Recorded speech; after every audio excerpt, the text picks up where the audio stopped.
College जा रहे होंगे, मस्त मजा आ रहा है। शुरू कर दूं? कर दो आप, जैसे आएगा ना। ठीक है। अब एंटर कर दो।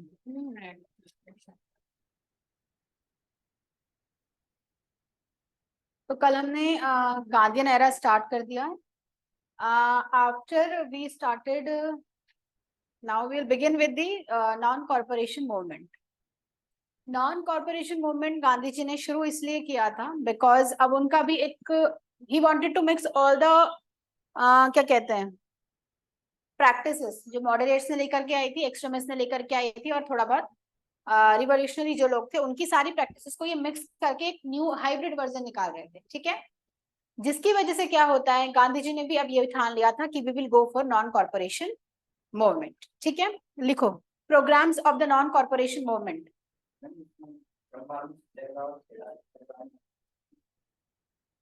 मैंने लिखा तो दिया इससे पहले, चंपारण सत्य अलग हो चुका है ये, शुरू में मैंने याद करो, उतना ही है, उतना ही है फॉर प्रीलिम्स के पर्पस से, उतना ही है। ठीक है, प्रोग्राम्स लिखो नॉन कॉर्पोरेशन मूवमेंट के।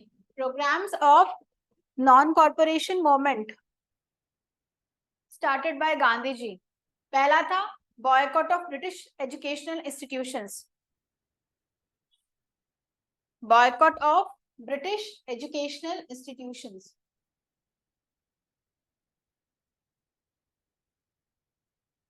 $90,000 students boycotted British schools and colleges.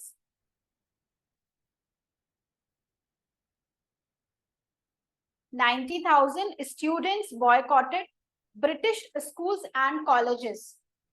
90,000? Yes. Boycotted Britishers, schools and colleges.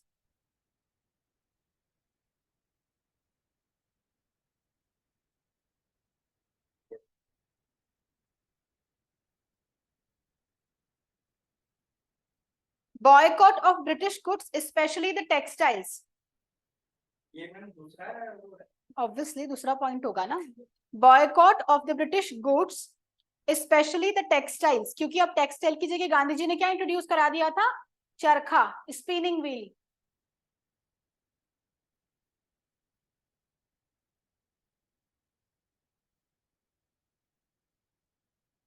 ठीक है, boycott of the British courts,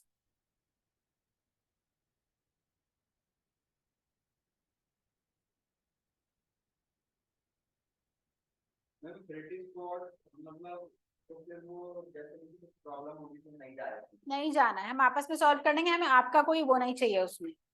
ठीक है, बॉयकॉट ऑफ टाइटल्स लिखो, जो उनको टाइटल्स दिए थे, केसरी हिंद, ऐसे ऐसे टाइटल्स दिए थे ना, ये गांधी जी को दिया था, फिर दिया था grand great grand old man दादा भाई नारोजी को, ये उन्होंने सब वापस कर दिए ब्रिटिशर्स को। They said we don't need any of your titles.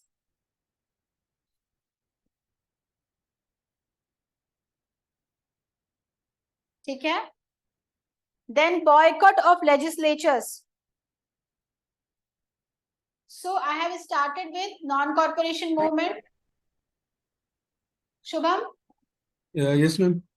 I have started with non-corporation movement. उसके मैं programs बता रही हूँ that what all programs were implemented during non-corporation movement by Gandhi ji. ठीक है,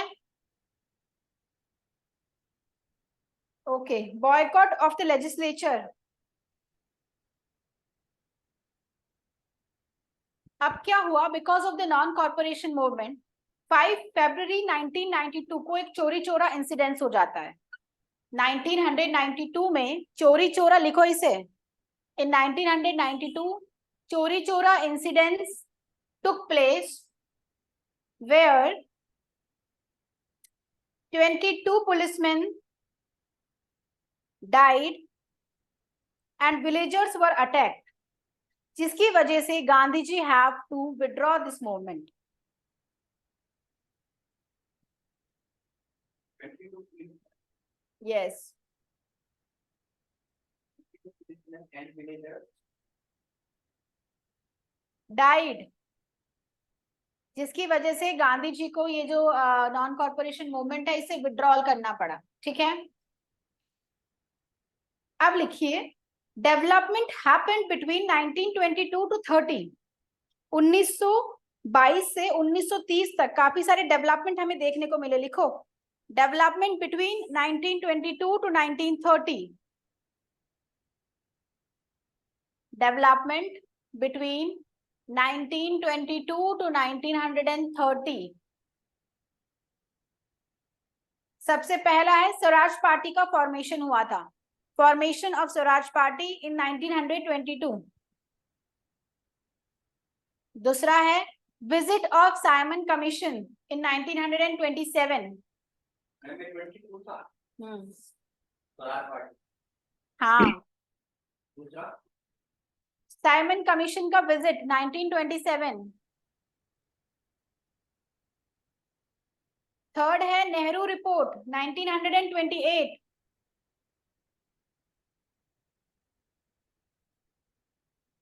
जिन्नास 14 पॉइंट 1929.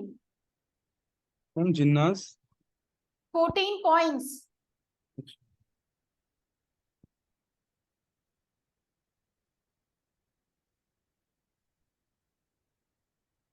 अब क्या होता है, हेडिंग लिखो, Swaraj party.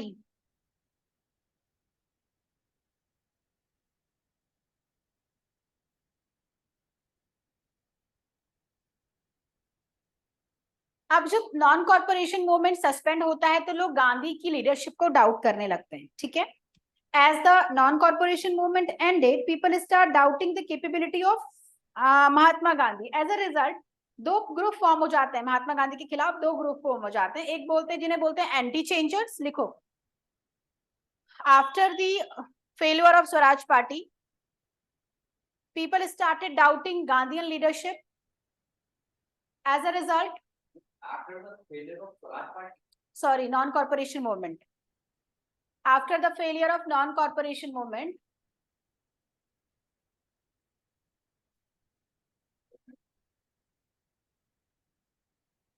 people doubted the leadership of Gandhi. huh? People doubted the leadership of Gandhi. People doubted the leadership of Gandhi. As a result, two groups were formed.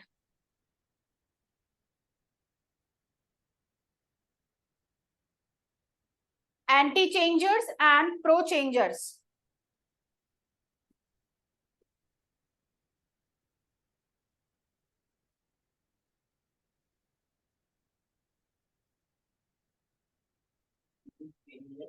And pro-changers.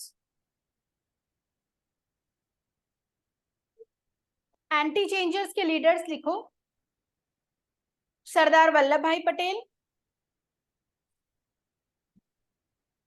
बापू राजेंद्र प्रसाद,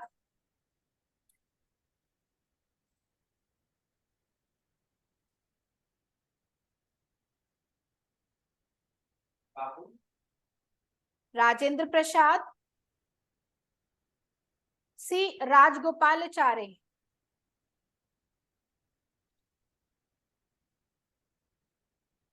ये चाहते थे, these people wanted to boycott 1923 का elections.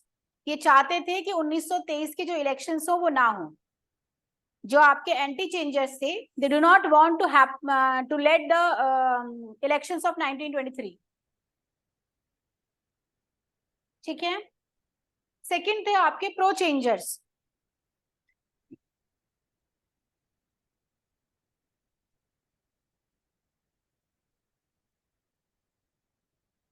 Pro changers में आपके हैं C R दास, मोतीलाल नेहरू और M A Ansari. ये लोग चाहते थे कि 1923 के इलेक्शंस हों. ठीक है.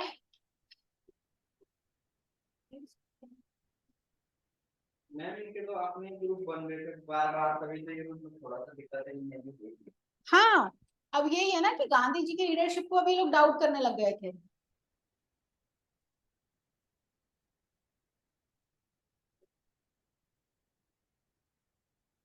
ठीक है,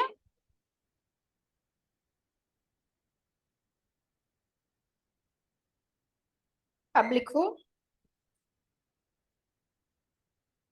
गया सेशन 1922, लिखो, हेडिंग डालो गया सेशन। कांग्रेस का ही सेशन था जो गया में हुआ था। गया सेशन, गया जगह है बिहार में। गया सेशन 1922, यहां पर सीआर दास और मोतीलाल नेहरू ने एक पार्टी फॉर्म करी, कांग्रेस खिलाफत स्वराज पार्टी। मोतीलाल नेहरू, कांग्रेस खिलाफत स्वराज पार्टी।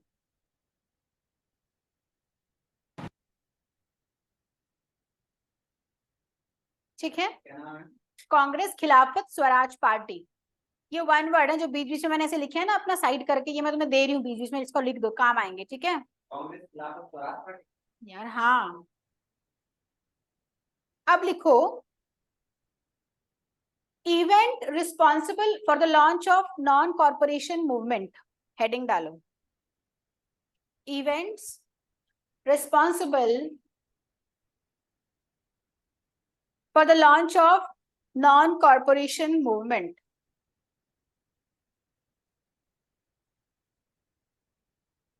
सबसे पहला था राउलेट एक्ट ऑफ 1919,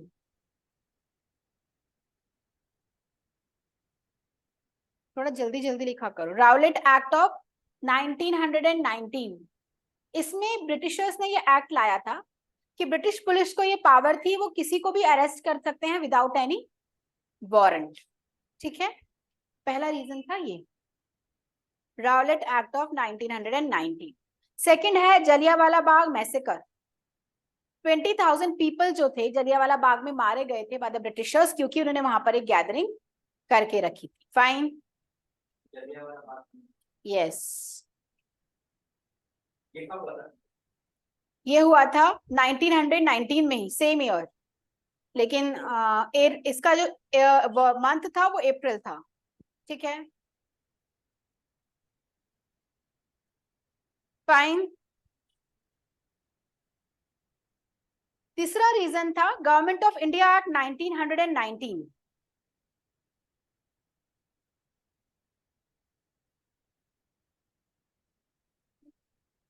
1919, जिसकी वजह से ब्रिटिशर्स ने क्या किया था, डाइआर्की डबल रूल को इंट्रोड्यूस कर दिया था। मतलब जैसे अपने हमारे पास कॉन्करेंट लिस्ट है, यूनियन लिस्ट है, और आपकी central list, state list, concurrent list और आपकी यूनियन लिस्ट है।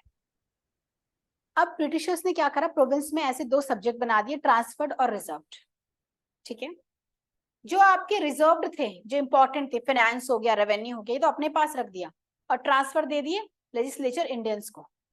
This was also one of that कि भाई सारी इंपॉर्टेंट पावर तो अपने पास रख ली, इनको फिर से आपने लॉलीपॉप पकड़ा दिया इंडियंस को। The government of India act 1919, जिसकी वजह से Britishers introduced dyarchy in the provinces. Fine, तो ये सारे हमारे क्या थे, रीजंस थे।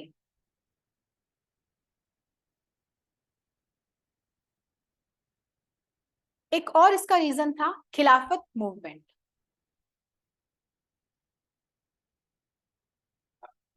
यस, अब क्या हुआ, टर्की में जो सुल्तान की पोजीशन थी because of the world war, वो खतरे में आ गई थी। ठीक है, जिसकी वजह से जितने भी मुस्लिम जो समुदाय था वो सारा भड़क गया था ऑल ओवर द वर्ल्ड।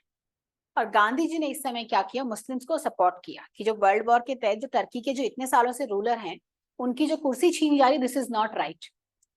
तो लेकिन क्या हुआ, ब्रिटिशर्स ने इसे अपोज करा कि हम खींचेंगे, जिसके बीच में एक टसल हो गया।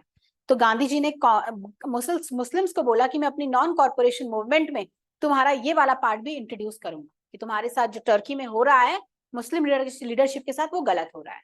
ठीक है, इस वजह से गांधी जी ने एक और एस्पेक्ट क्या देखा कि मैं हिंदू मुस्लिम को यूनाइट कर सकता हूँ। अगर मैं एक हिंदू लोगों के मतलब प्लेटफॉर्म पर मुस्लिम्स की बात रखूंगा, वो भी इंटरनेशनल लेवल की, तो शायद थोड़ा सा जो डिवाइड है वो थोड़ा कम हो जाए। Fine, fine, okay. Khilafat movement का जो ईयर था वो 1919 ही था। Yes, 1919 was a very major year. इसमें इतने सारे चेंजेस देखने को मिले globally, nationally and anywhere. Okay,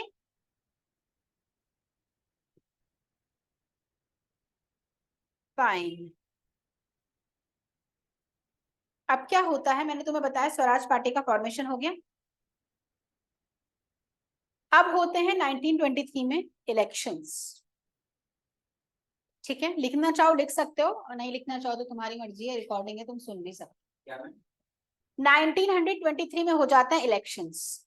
ठीक है, प्रो चेंजर्स की बात मानी जाती है और इलेक्शंस करवाए जाते हैं, जिसमें स्वराज पार्टी के भी लोग उठते हैं कि हम भी अपना दाव खेलेंगे। एज अ रिजल्ट 141 सीटों में से 42 सीट जो है वो स्वराज पार्टी जीत जाती है।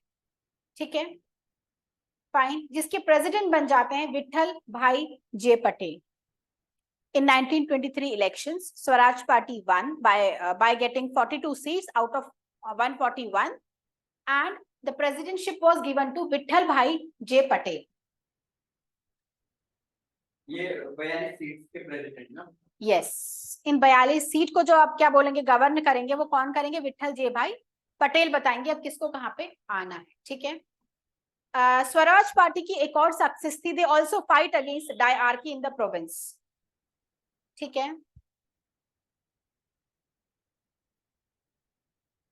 अब क्या हुआ, 1925 में सीआर दास थे स्वराज पार्टी के एक लीडर।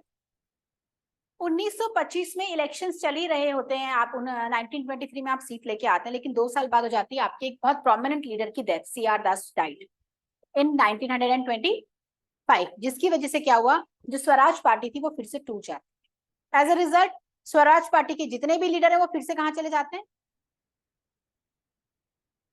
कांग्रेस में, जहां से वो टूट के आए थे। ठीक है, सेकेंड लिखो साइमन कमीशन।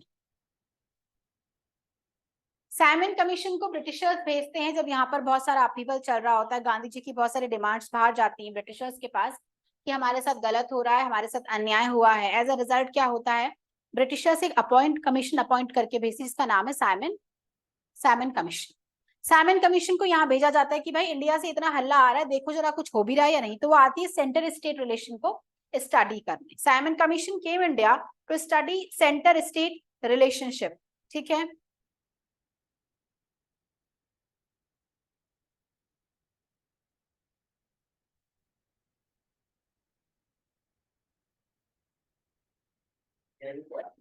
इसका ईयर ऊपर बताया तो 1927।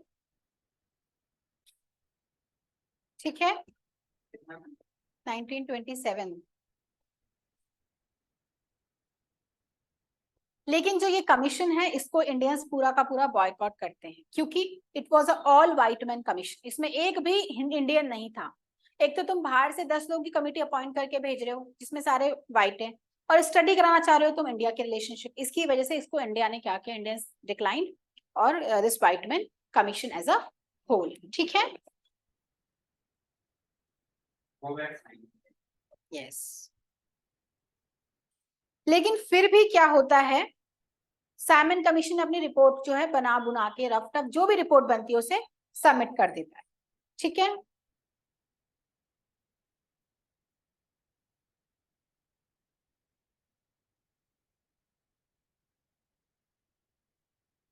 साइमन कमीशन ने ये रिपोर्ट, मतलब यहाँ आके इतना अपोजिशन झेलने के बाद भी क्यों रिपोर्ट बनाई, कैसे माहौल मिला? क्योंकि कुछ कुछ पार्टीज ने अभी भी सपोर्ट किया।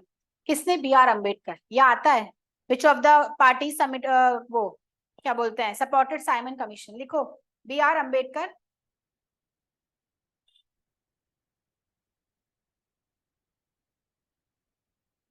ठीक है। Leaders of Justice Party in Madras supported, leader of Dalit हमने बोल दिया बी आर अम्बेडकर सपोर्टेड। ठीक है, supported Simon Commission. Then Justice Party submit supported Simon Commission. As a result British क्या अलाउ करता है कि हाँ इंडिया में थोड़ा बहुत प्रॉब्लम चल रही है तो हम क्या रखेंगे, राउंड टेबल कॉन्फ्रेंस। ये क्वेश्चन बन जाएगा आपके पास कि because of which committee round table conference was decided by the Britishers. तो आप लिखोगे साइमन कमीशन रिपोर्ट के तहत आधार पर ब्रिटिशर्स ने क्या किया था, राउंड टेबल कॉन्फ्रेंस को अरेंज करवाया था इन लंदन। ठीक है, नेहरू रिपोर्ट लिखो 1928 की। ये जो नेहरू रिपोर्ट थी ये किसका राइवल में बनी थी? Simon commission. Nehru report was prepared in rival to Simon commission, Simon report. Nehru report बनी थी साइमन कमीशन की बातों को झुटलाने के लिए कि जो साइमन कमीशन बोल रहा है वो सिर्फ कुछ तबके की आवाज है, बल्कि देश में बहुत कुछ खराब हो रहा है। ठीक है, तो जो नेहरू रिपोर्ट थी it was a rivalistic version of Simon commission.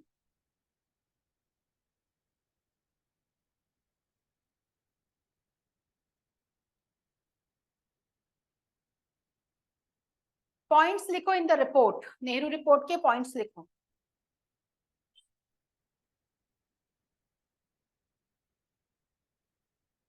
Dominant status,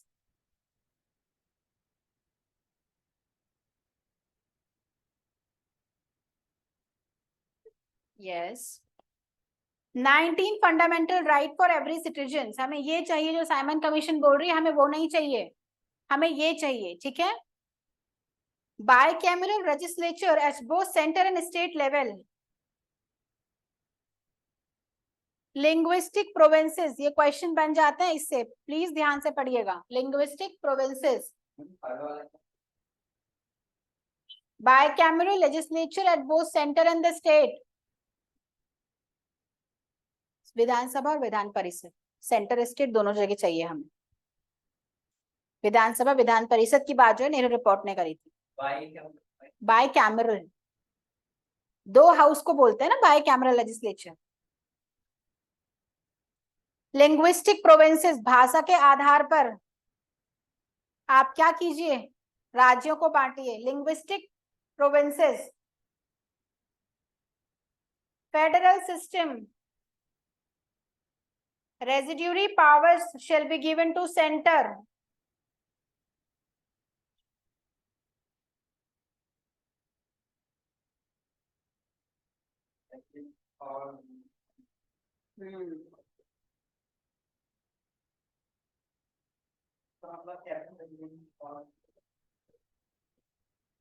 रेसिड्यूसरी power should be given to centre. क्या होगा इसका मतलब, तुम्हें पढ़ के क्या लग रहा है?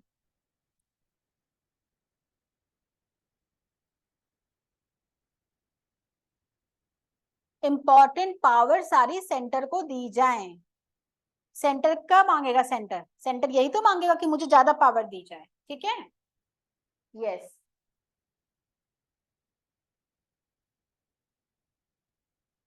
ठीक हो गया। इसके अब क्या होता है, ये आ गई नेहरू रिपोर्ट। नेहरू रिपोर्ट ने एक और चीज बोली कि मुस्लिम्स को भी रिजर्वेशन दिया जाए प्रोविंसेस में। मुस्लिम should also be given reservation in the provinces. लेकिन अब क्या होता है, मुस्लिम्स की बात करी और सिर्फ प्रोविंसेस में, सेंट्रल लेवल पे नहीं, सिर्फ राज्यों में इनके लिए मांग लिया रिजर्वेशन। अब भड़क जाते हैं जिन्ना। अब जिन्ना आते हैं with its 14 points after Simon commission के। देखो सीरीज देखो तुम, साइमन कमीशन आता है, वो दलित के साथ मिलकर, जस्टिस पार्टी के साथ मिलकर एक रिपोर्ट कुछ भी बना के दे देता है। नेहरू बोलता है ऐसा नहीं हो रहा है, जो साइमन कमीशन ने दिया है वो कुछ लोगों का, कुछ पार्टी को कंसिडर करके रिपोर्ट दिया है। मैं आपको बताता हूँ देश में क्या हो रहा है। नेहरू अपने पॉइंट देंगे, तो जिन्ना बोलते हैं अरे मुस्लिम्स के लिए सिर्फ रिजर्वेशन मांग रहे हो और स्टेट लेवल पे। अब मैं अपने पॉइंट दूंगा, लिखो Muslims Jinnah score 14 point. Yes. Reservation to Muslims, not just only in provinces, but also in public services.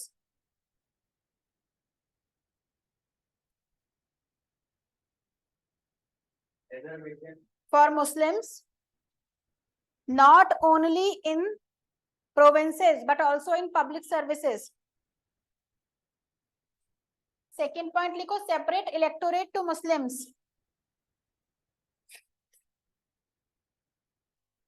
Separate electorate to Muslims.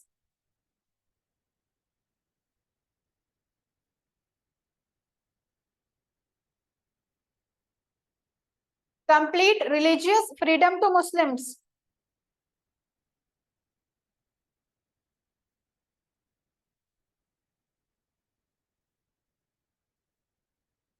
1/3 reservation to Muslims in central cabinet, इन्होंने सारा Muslims के लिए बोला, ठीक है। 1/3 reservation to Muslims in central cabinet.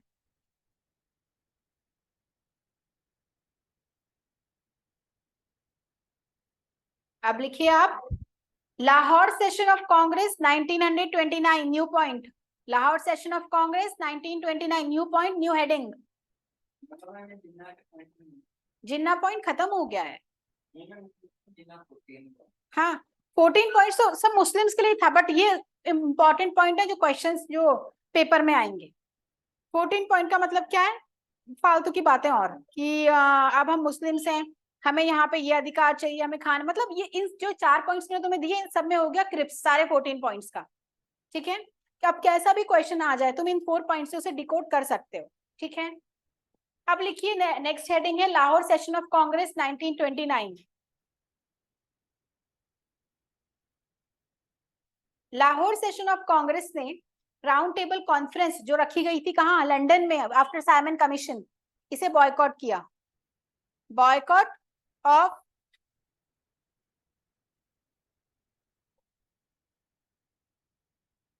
Round table conference in Lahore session में बोला गया हम कोई भी राउंड टेबल कॉन्फ्रेंस को ना मानते हैं ना हम उसमें जाएंगे, ठीक है।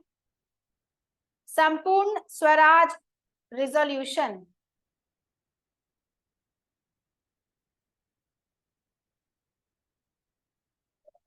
रिजोल्यूशन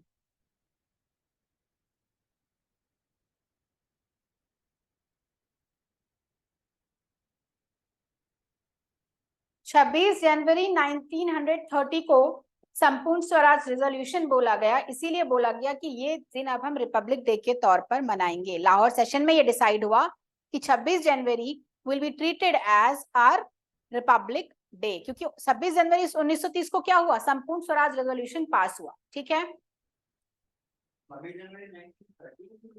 हाँ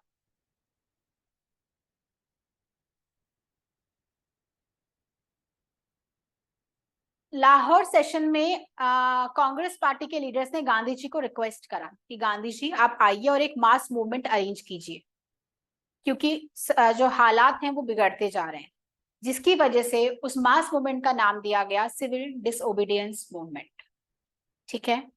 गांधी जी को बोला गया आप आइए मास मूवमेंट कीजिए, जो अपनी टेक्निक से आप सारी लगाइए और एक मूवमेंट खड़ा कीजिए। तो गांधी जी ने बोला कि ठीक है हम एक मूवमेंट खड़ा करते हैं, जिसका नाम दिया गया सिविल डिसोबीडियंस मूवमेंट। तो सिविल डिसोबीडियंस मूवमेंट का जो प्रस्ताव था वो भी कहाँ पारित हुआ, लाहौर सेशन ऑफ कांग्रेस में,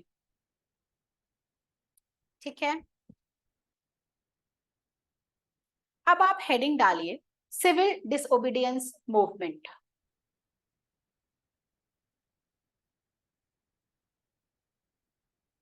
civil disobedience movement, Lahore session of Congress में 1930 में, यस 1929 में हुआ था।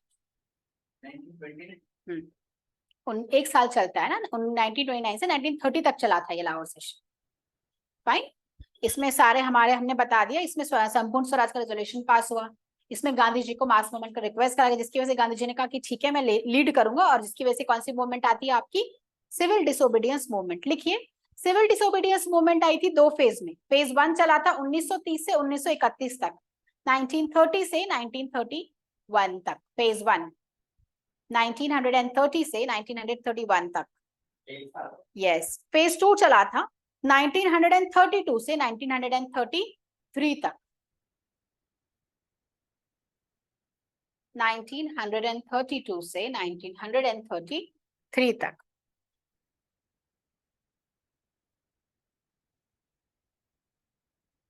फाइन।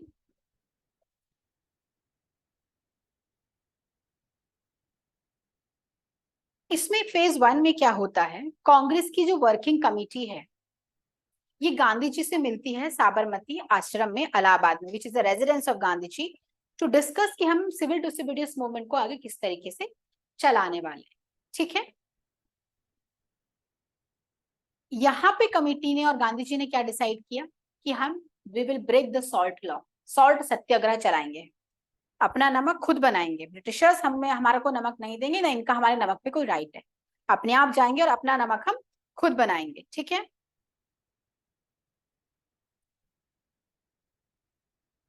अब ये बोला जाता है कि जो ये मूवमेंट था ये मास, बोला तो गया था सिविल डिसोबीडियंस मास मूवमेंट, लेकिन it was not a mass movement. इसका मास मूवमेंट ना होने का जो रीजन है वो ये रीजन है कि कोस्टल रीजन बहुत कम है इंडिया में। जो नॉर्थ वाला इंसान है वो कोस्ट में नहीं जा सकता।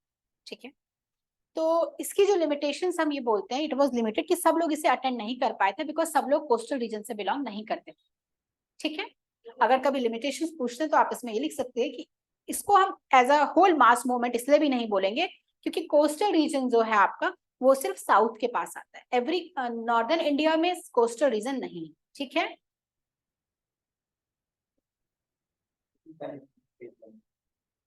फेज 1 में ही तो बता रही हूं मैं। अभी तक मैंने क्या बोला? कांग्रेस की कमेटी गांधी जी से इलाहाबाद में मिली कि हम सिविल डिसोबीडियंस के प्रोग्राम को क्या रखेंगे। तो फेज 1 जो बोला गांधी जी ने, हम सॉल्ट सत्याग्रह करेंगे, हम सॉल्ट लॉ को ब्रेक करेंगे। जो सॉल्ट बनाने की आजादी हमें नहीं दी गई है हम उसे ब्रेक करेंगे कोस्टल सी में जाके। ठीक है,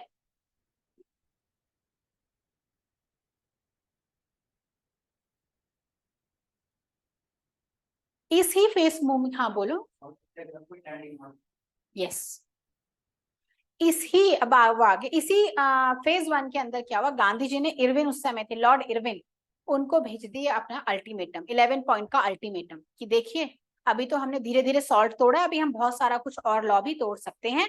इससे बेटर है आप हमारे 11 अल्टीमेटम को नोट कीजिए। लिखिए नोट 11 अल्टीमेटम को नोट करो। 50% reduction in land revenue, 50% reduction in land revenue,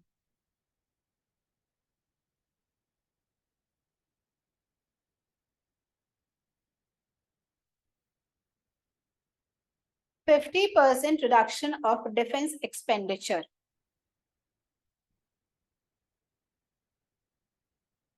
reduction of defense expenditure, total prohibition of intoxicated drinks, total prohibition of intoxicated drinks, release of political prisoners,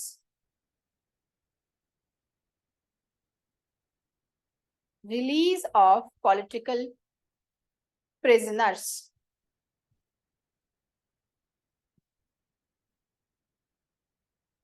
abolition of salt law, protection of local or native industries. Yes. Protection of native or local industries. अब जो तुम डांडी मार्च की बात कर रहे थे, अब क्या होता है, 12 मार्च 1938 को 78 लोगों के साथ गांधी जी ने अपने साबरमती से शुरू किया चलना और पहुंचे डांडी इन गुजरात। ठीक है, 1930 को दे रिच डांडी और मूवमेंट को इनॉग्रेट करके बोला गया डांडी मार्च कि फाइनली हम एक कोस्ट पे पहुंच चुके हैं जहां से हम सॉल्ट लॉ को ब्रेक करें। ठीक है, फाइन, ये मूवमेंट लिखिए, इसके कुछ लीडर्स रहे हैं जिन्होंने अलग अलग कोस्टल रीजन पे इनको वो कराया, लीड किया है। पहला आप लिखिए, तमिलनाडु में लीड किया इसको सी राजगोपालाचारी ने एट वेदनारायणम वेदरण्यम सी राजगोपालाचारी। मूवमेंट कोई ना, क्या हो गया इसमें? हाँ, सी राज गोपाल चारी, इन्होंने लीड किया था सॉल्ट मूवमेंट को तमिलनाडु में। ठीक है, एट वेदारण्यम, वेदारण्यम। हम्म,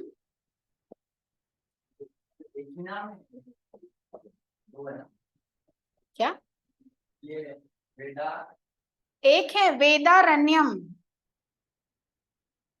ठीक है,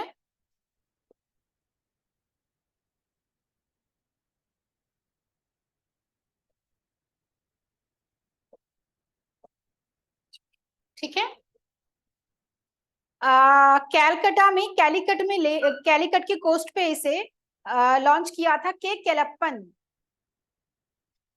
पायानूर में, पायानूर, पाया, यस, पाया, कैलकटा में पायानूर जगह है, वहां पे इसे लीड किया था के केलप्पन ने।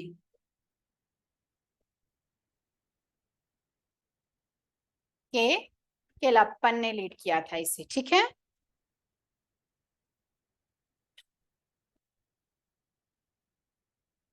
उड़ीसा कोस्ट पे एट दारसाना ने सरोजनी नायडू ने लीड किया था।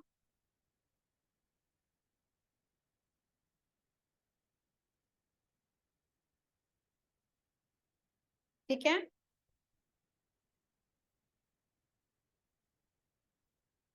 नॉर्थ वेस्ट कोस्ट पे पेशावर जिसे हम बोलते हैं, at north west coast Peshawar में इसे लीड किया था खान अब्दुल गफर खान, जिसे हम फ्रंटियर गांधी भी बोलते हैं। Khan Abdul Gruffudd Khan, Gruffudd Khan, sorry, Khan Abdul Gruffudd Khan.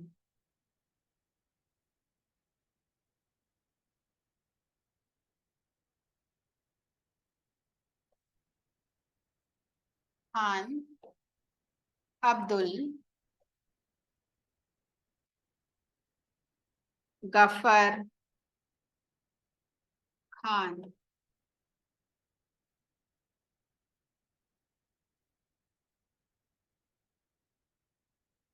Khan Abdul Gruffudd Khan, ठीक है, पेशावर में इन्होंने लीड किया था।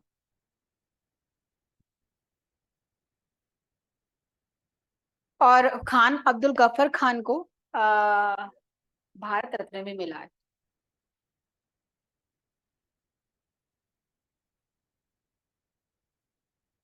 फर्स्ट राउंड टेबल कॉन्फ्रेंस लिखिए, हेडिंग डालिए फर्स्ट राउंड टेबल कॉन्फ्रेंस, ये हुई थी 1930 से 1931 में।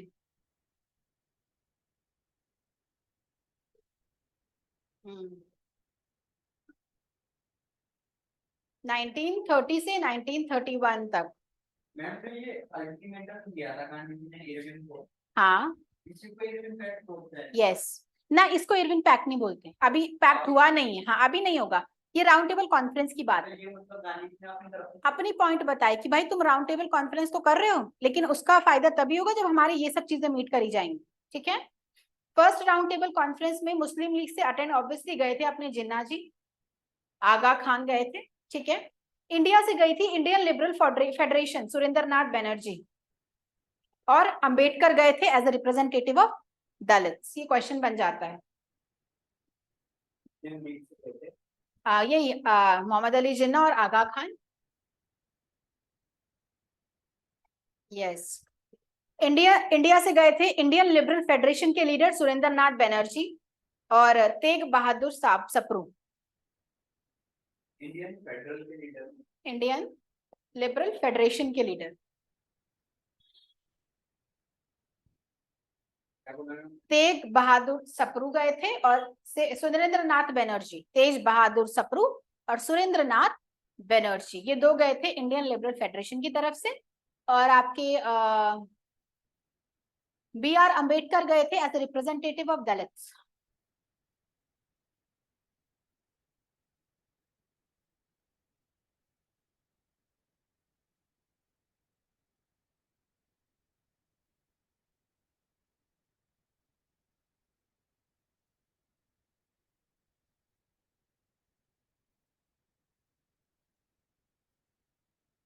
ठीक है।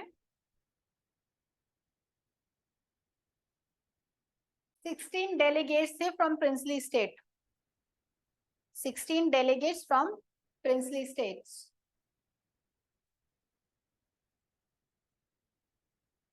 अब क्या हुआ, रामसे मैकडोनल्ड इसके प्रेसिडेंट थे, उन्होंने देखा कि भाई सब आए लेकिन जिसको बुलाया वो तो आया ही नहीं, कांग्रेस पार्टी तो आई नहीं, तो इन्होंने क्या किया, इस कॉन्फ्रेंस को पोस्टपोन कर दिया। Because of the absence of Congress party the first round table conference was postpone, ठीक है। सेकंड, यस, तो हो गया सेकंड प्रेसिडेंट के पास। हाँ आ सकता है, president was Ramsay McDonald, Ramsay McDonald.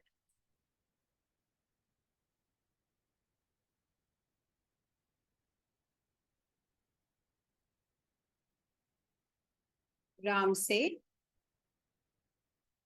McDonald.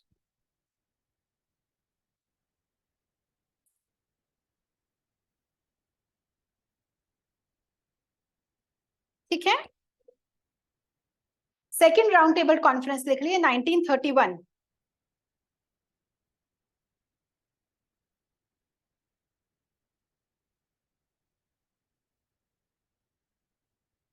यहां पर होता है आपका गांधी इरविन पैक्ट। लिखिए, गांधी जी ने बोला मैं तभी आपकी कॉन्फ्रेंस अटेंड करूंगा अगर आप मेरे कुछ पॉइंटर्स को मानेंगे, जिसके बीच में हुआ, जिसकी वजह से होता है गांधी इरविन पैक्ट। ठीक है, गांधी इरविन पैक्ट में इरविन किस किस चीज के लिए मांगा? Release and all satyagrahis from prison. 1 lakh Indians को जो था इसने इरविन ने कैद करके रखा था। गांधी जी ने कहा 1 लाख के 1 लाख को छोड़ो। Restoration of the properties of दो सत्याग्रही, जिनको जेल में रखा था उनकी प्रॉपर्टीज बांध के रखी थी, उनकी प्रॉपर्टी भी छोड़ो। थर्ड बोला परमिशन टू मैन्युफैक्चर सॉल्ट। यानी कि गांधी इरविन पैक्ट क्या है, मतलब इसमें हम वो पॉइंट लिख रहे हैं जो मान लिए गए या वो पॉइंट लिख रहे हैं जो गांधी जी ने recommend किए हुए? मुझे बताओ क्या लिखोगे? मतलब जो मान लिए गए। ऑब्वियसली, तभी तो पैक्ट हुआ, क्योंकि देखो सारी बात ना वो मानने वाले थे। ठीक है, और गांधी जी को चाहिए था कि भाई अभी इमीडिएटली मुझे कुछ रिजोल्यूशन मिले। 1 लाख लोग तुमने अंदर बंद करके रखे, जो सही में सत्याग्रही, जो मतलब लोग थे जो पार्टिसिपेट कर रहे थे। गांधी जी ने बोला अभी इमीडिएट भी तुम हमारे लिए कुछ कर सकते हो तो तुम यही करो कि तुम उन लोगों को छोड़ो, उनकी प्रॉपर्टीज को छोड़ो जो तुमने कॉन्फेस्टिकेट करी है।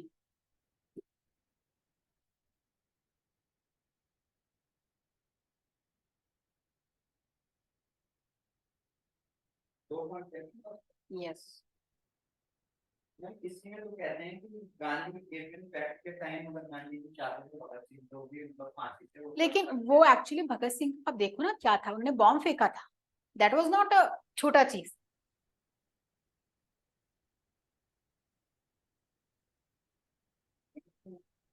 ये क्या? ये सेकेंड राउंड टेबल का 1931। 1930 से 31 को फर्स्ट लेवल कॉन्फ्रेंस किया और वो हुई नहीं, वो पोस्टपोन हो गई। फिर ये 1931 में लास्ट टाइम सी कोई मैं तुम्हें ईयर बता रही हूँ ना, तो अब 2023 में सिर्फ जनवरी तो रहा नहीं है, दिसंबर तक। यस, तो ईयर सेम थे लेकिन महीनों में चेंजेस आ रहे थे अब, क्योंकि बहुत फास्ट चीजें हो रही थी ना इंडिपेंडेंस के। तुम देखो 1931 हम डिस्कस कर रहे हैं, कुछ सालों में हमें आजादी मिलने वाली है, तो देखो तुम कितना फास्ट लेवल पे अब काम हो रहा था।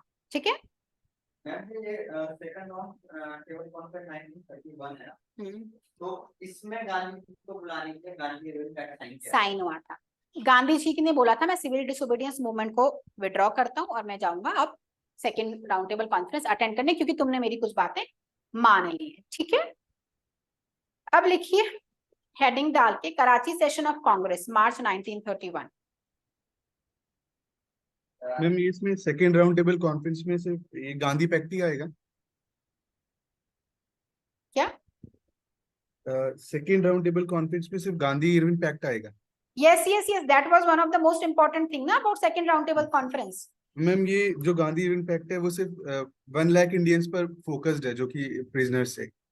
1 लाख इंडियंस पे फोकस नहीं है, सत्याग्रहीज पे फोकस है जिन्हें अंदर लिया गया था, और जो लोग लड़ने वाले थे मास के लिए, जो ये है ना ऑल ओवर इंडिया से उन्होंने लोगों को वो कर लिया था, जो लोग वोकल थे और जो लोग मतलब क्या बोलते हैं जिनके अंदर स्पिरिट था एक फाइट करने का। तो गांधी जी को पता था कि जो ये लोग बाहर आएंगे these people are the leaders, ये अपने अपने ये प्रोविंस अच्छा, में ये जाकर के पॉलिटिकल लोगों, प्रिजनर्स हुए? Yes yes yes, they were the prisoners. बहुत पहले से जहां पे भी ब्रिटिशर्स को लगा था कि ये लोग जो है लीडर्स बन के आ सकते हैं और अपनी मूवमेंट को लीड कर सकते हैं, ब्रिटिशर्स ने वो तब से अंदर डालते जा रहे थे उनको। और गांधी जी जानते थे कि हमारे कुछ लीडर्स अंदर हैं जो अगर बाहर निकलेंगे तो प्रोविंस में बहुत अच्छा रिजल्ट देंगे। समझ में आ रहा है? Yes ma'am. Yes, Karachi session of Congress 1931।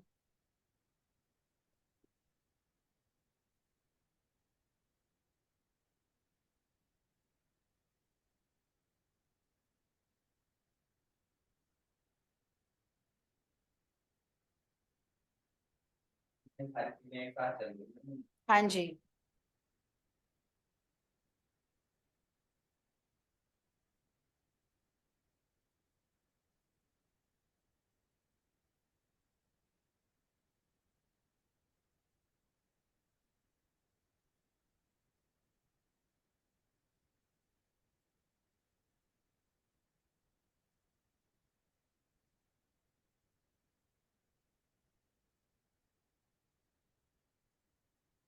Karachi session में क्या हुआ था, गांधी इरविन पैक्ट को जो है कांग्रेस पार्टी ने अप्रूव कर दिया था कि ठीक है, this is a good pact, good deal. Civil disobedience movement suspend हो गई थी। फंडामेंटल राइट्स का रिजोल्यूशन जो है वो पास हो गया था, जिसमें यूनिवर्सल अडल्ट फ्रैंचाइज जो हमारे पास आज भी है उसको पास करा गया था। ठीक है, वोटिंग क्राइटेरियाज दिए गए थे, मतलब नॉर्मल नॉर्मल चीजें थी, नॉट वेरी समथिंग जो हमें फोकस करनी चाहिए। हाँ, और एक नेशनल इकोनॉमिक प्रोग्राम जो है वो गांधी जी, सॉरी, जवाहरलाल नेहरू ने डिजाइन किया था कि भाई हम आजादी तो मांग रहे हैं, लेकिन जब हम आजाद हो जाएंगे तो हम उसके बाद कैसे अपने देश को चलाएंगे, उसके हमारे पास क्या बोलते हैं, फाइनेंसेस क्या है, मतलब हमारे पास उसके पास पूंजी क्या है कि हमारे पास ये चीजें, हम इससे अपना जो आगे की फंक्शनिंग है वो कर सकते हैं। तो कराची सेशन ऑफ कांग्रेस में ही जवाहरलाल नेहरू ने एक इकोनॉमिक प्लान को ड्राफ्ट किया था, एक इकोनॉमिक, नेशनल इकोनॉमिक प्रोग्राम को ड्राफ्ट किया था। ठीक है,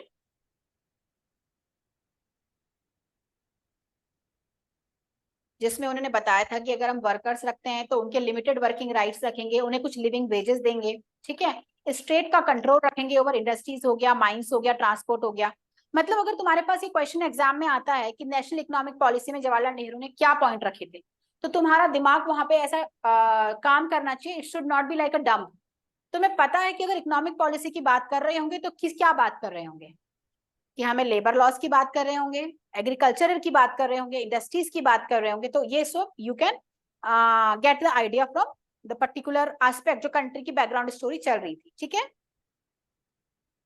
अब मेजर चीज आ जाती है, गांधी जी ने क्या कर दिया, सेकेंड राउंड टेबल कॉन्फ्रेंस के लिए लंदन चले गए, और गए किसके साथ थे, हु accompanied गांधी जी, सरोजनी नायडू। ये क्वेश्चन आता है, this is a question everywhere you will find, who accompanied Gandhi ji for the second round table conference, तो उसमें हम मार्क करते हैं Sarojini Naidu.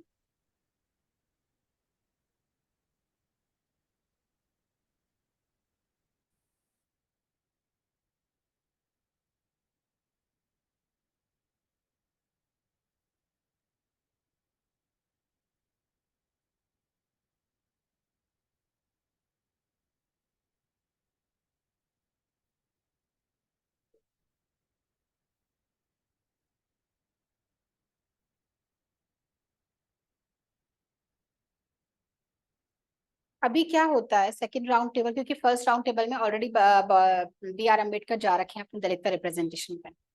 Second round table conference में सब क्या करते हैं, बी आर अम्बेडकर को सपोर्ट करते हैं कि ठीक है, दलित के लिए क्या होना चाहिए, सेपरेट इलेक्टोरेट।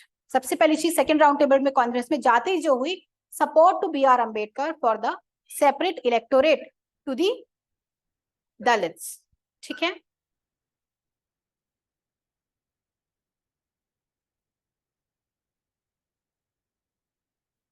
जिसकी वजह से क्या होता है, Gandhi ji second round table conference को कर देते हैं, जाते ही कुछ डिस्कशन नहीं हुआ, कुछ नहीं हुआ, क्योंकि सबका प्लान था कि अंबेडकर का जो सेपरेट इलेक्टोरेट है उसे सपोर्ट किया जाएगा। गांधी जी बोलते हैं I will boycott second round table conference, और मैं क्या शुरू करूंगा,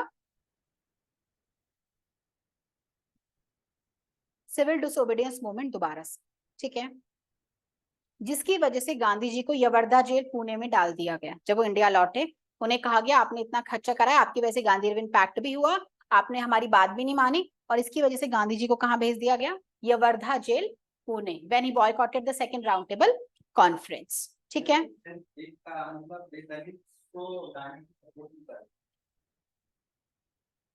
क्या पढ़ा है मैंने अभी तक,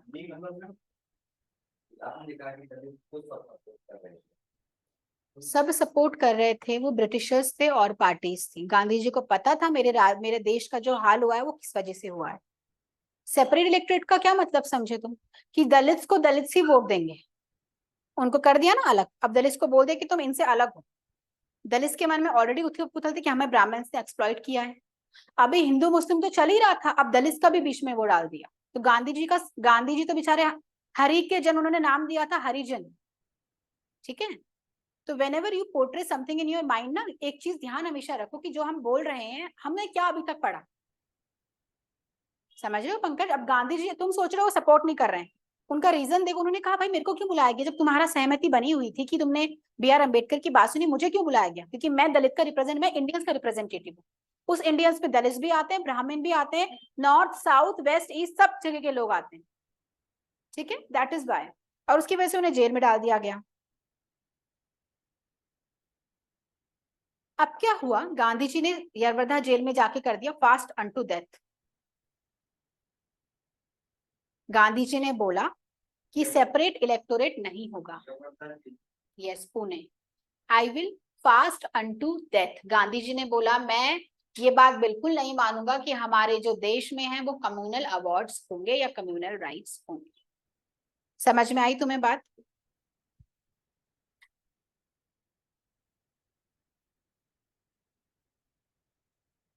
इसकी वजह से होता है पूना अग्रीमेंट, जिसे हम कम्युनल अवार्ड्स भी बोलते हैं, पूना एग्रीमेंट, पूना पैक्ट भी बोलते हैं, बिटवीन गांधी जी एंड अंबेडकर।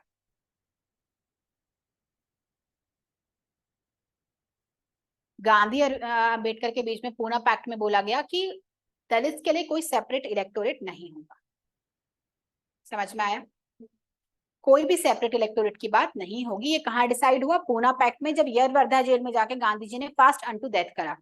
समझ में आ गया? ओके। और अंबेडकर ही ऐसे इकलौते इंडियन से जिन्होंने पूरी तीनों कॉन्फ्रेंस को अटेंड किया, राउंड टेबल 1, 2 एंड 3, ठीक है।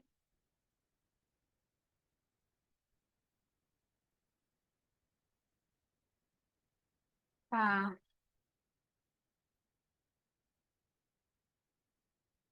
अब क्या होता है, साइड बाय साइड ब्रिटिशर्स को एक नया लगता है। क्या लगता है? अभी तक अपने अपने सब निकाल रहे थे पेपर, केसरी है, हिंद, पंजाब केसरी, लोकल लैंग्वेज में। तो ब्रिटिशर्स टेंशन में आ गए। ब्रिटिशर्स ने कहा यार बात दाल तो गल नहीं रही है, अब हम क्या हथकंडा अपनाएं। तो ब्रिटिशर्स ने कर दिया इंडियन प्रेस को बैन, कि जो भी ये न्यूज़पेपर छप रहे हैं ये नहीं छपे, ठीक है। उन्होंने देखा भाई गांधी जी के बीच में और अंबेडकर के बीच में पूना पैक्ट भी हो रहा है, ये लोग तो सब साथ आने की पूरी साजिश कर रहे हैं। अब हम ऐसा कौन सा हथियार खेलें जिसकी वजह से क्या हो, जो अपने ये इंडियंस है इन्हें फिर से झटका लगे। इन्होंने कर दिया प्रेस, इंडियन प्रेस जो आपका एक्ट था, उसे कर दिया लागू, और बोला कि कोई भी आपकी जो प्रेस है, पब्लिकेशन है, वो इंडियन सब नहीं कर सकते। अंडरस्टूड? गांधी जी ने, यस लिखो, गांधी जी ने बोला कि अब अगर अब न्यूज़पेपर नहीं जाएगा तो फिर लोग कट जाएंगे, लोगों के बीच में कम्युनिकेशन टूट जाएगा। तो गांधी जी ने बोला सब अपने अपनी जगह से इंडिविजुअल सत्याग्रह को लॉन्च करो। There was launching of this individual satyagraha by Mahatma Gandhi against this banning of the press. Individual satyagraha अपनी अपनी जगह से लॉन्च करो।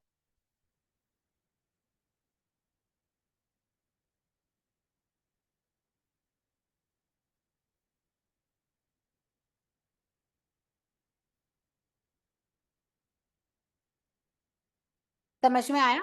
अपनी अपनी जगह से जाओ, तुम अपनी अपनी जगह पे कलेक्ट हो जाओ, कोई मास मूवमेंट दिल्ली में लाके करो, बट अपने अपनी जगह से एक रिप्रेजेंटेटिव आओ और ये मास मूवमेंट को लीड करो against the banning of the press, ठीक है।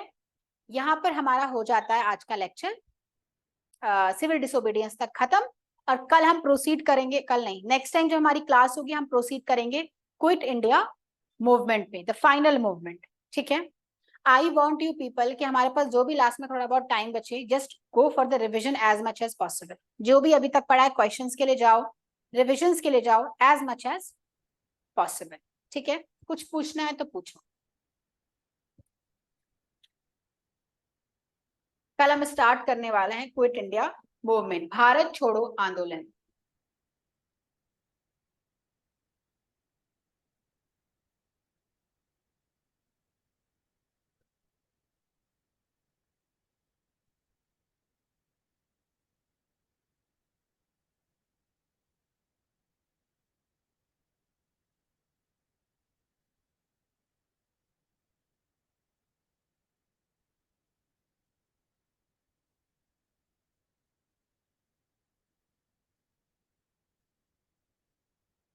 इंडियन प्रेस एक्ट में मतलब समथिंग 39, 31, 32 उसी टाइम आया होगा।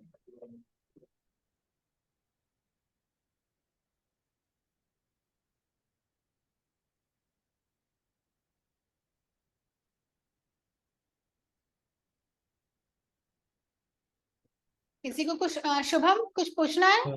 No ma'am. आज आए क्यों नहीं तुम क्लास? मैम लेट हो गया था एक्चुअली। अच्छा, तुम्हें रूम मिल गया? मैम नॉट येट, मतलब एक मिल गया मैम, पीजी के आसपास मिल गया। ओके ओके, ठीक है ठीक है। ये सुन।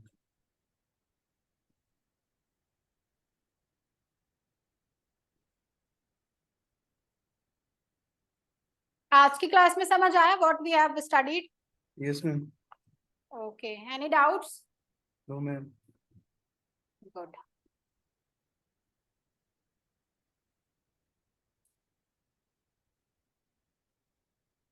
पूछो कि बिना वारंट के हम इंडियंस को सीधा अंदर कर सकते हैं। विदाउट किसी वारंट के इंडियंस पे अब वो कहीं इकट्ठे भी नहीं हो सकते थे।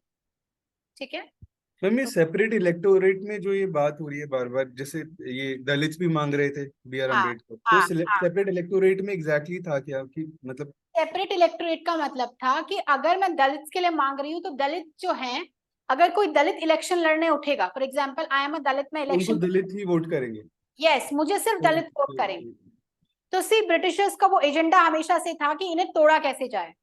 ठीक है, तो गांधी जी ने इसलिए सेकंड राउंड टेबल कॉन्फ्रेंस को बॉयकॉट किया कि हिंदू मुस्लिम तो चल ही रहा था, अब क्या अब हो दलित गया, और हिंदू हिंदू दोनों मुस्लिम, हिंदू और दलित, अब तीन टुकड़े हो गए हैं। तो ये टुकड़ों को अवॉइड करने के लिए गांधी जी को फास्ट अनटू डेथ करना पड़ा, जिसकी वजह से एक पूना पैक्ट साइन हुआ बिटवीन अंबेडकर एंड गांधी, जिसमें ये बोला गया कि ठीक है, there won't be any separate electorate, joint electorate में ही दलित को पार्टिसिपेशन करने का मौका दिया जाएगा। ठीक है, उनको रिजर्वेशन वहीं पर मिल गया था, पॉलिटिकल रिजर्वेशन। तो यहीं पे एक्चुअली यहीं पर ही एक अग्रीमेंट इस तरीके से आता है ना कि हम आपको रिजर्वेशन दे देंगे। हाँ। ठीक है, आप लोग जो थे, आप लोगों का थोड़ा इकोनॉमिकली आप लोग वीक हैं, आप लोगों को सोशली आप लोग वीक हैं, आप लोगों को उस तरीके का ट्रीटमेंट नहीं मिला, तो हम आपको रिजर्वेशन देंगे कि आप लोगों ने जो भी आज तक टॉलरेट किया, आप लोग 10% रिजर्वेशन लो, लेकिन उसकी जो सीमा थी वो 10 साल थी। लेकिन अब क्या हुआ, पीछे की जो पॉलिटिक्स आई आई आई, उन्होंने वो क्या कर दिया, रिन्यू करते रहे। वोट बैंक के लिए उसको रिन्यू करते रिन्यू। रहे। ठीक है, यस, सेम चीज यहाँ पर भी है ना, अगर वोट बैंक के लिए रिन्यू नहीं करेंगे तो हिंदू मुस्लिम तो चल ही रहा है, फिर एक बहुजन समाज खड़ा हो जाएगा। तो these are all the things जिनकी रूट्स जो है वो हमारे हिस्ट्री में पेनिट्रेटेड हैं, but we don't have much to you know, अभी बहुत ज्यादा कुछ कर नहीं सकते हैं, बट लेट्स सी, थोड़ा थोड़ा हमारा मास जैसे इंटेलेक्चुअल होगा, अवेयर होगा, रुझान उसका पढ़ाई की तरफ ज्यादा होगा, तो things will make a different change, है ना?